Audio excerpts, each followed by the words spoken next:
3.2 का पाँचवा सवाल है। करनी 2x प्लस करनी 3y बराबर 0। इसको मान लिया हमने समीकरण 1। फिर दूसरा है करनी के अंदर 3x माइनस करनी के अंदर 8y बराबर 0, समीकरण 2।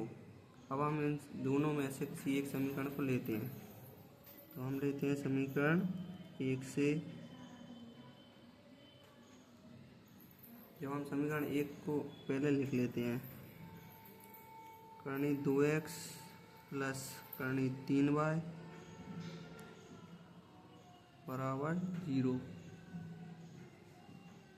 करनी 2x का करनी 2x बराबर प्लस का करनी 3y, इस साइड आके किसका हो जाएगा, माइनस का। x के साथ में करनी 2 लिखा है, वो चला जाएगा करनी 3y बटे में करनी 2।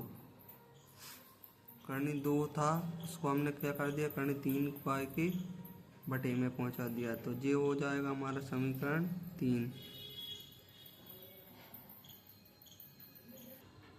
अब हम इस समीकरण 3 का मान समीकरण 2 में रखेंगे। तो यहाँ लिख देते हैं समीकरण 3 का मान समीकरण 2 में रखने पर। 3 का मान कहाँ रख दे रहे हैं हम, 2 में। तो समीकरण 2 को पहले लिख लेंगे। करनी 3x माइनस करनी 8y बराबर 0।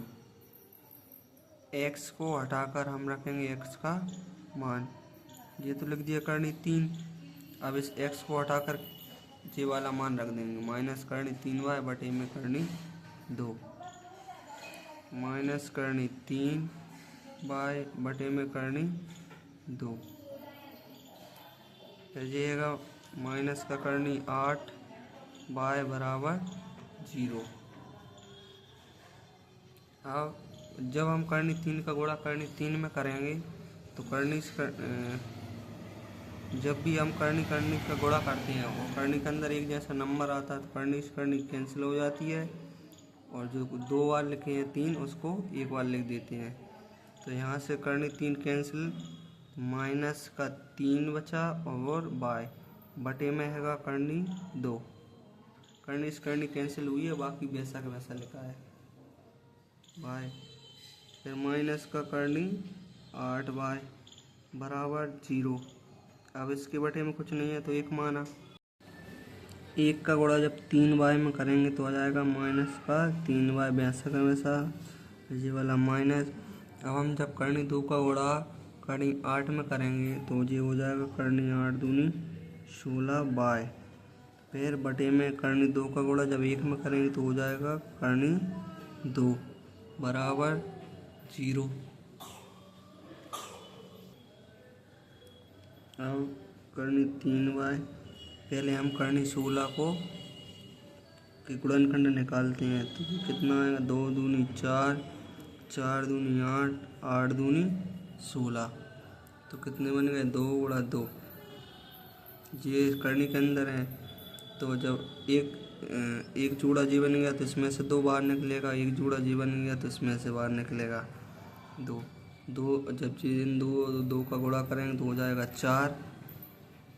तो करनी 16 की जगह पे हम लिख देंगे 4, माइनस का 4y बराबर, ये रफ्तार में करना है। करनी 2 का गुणा 0 में करेंगे तो वो हो जाएगा 0 गुणा करनी 2, माइनस 3y माइनस 4y, दोनों माइनस के इसलिए माइनस माइनस हो जाएगा प्लस, तो ये आ जाएंगे प्लस की 7y बराबर। करनी 2 का गुणा 0 में करेंगे तो 0 ही, y बराबर 0, और 7 माइनस के साथ 0 के बटे में जाएंगे तो ये भी क्या हो जाएगा 0। अब हम इस y का मान समीकरण 3 में रखेंगे। यहाँ लिख देते हैं y का मान समीकरण 3 में रखने पर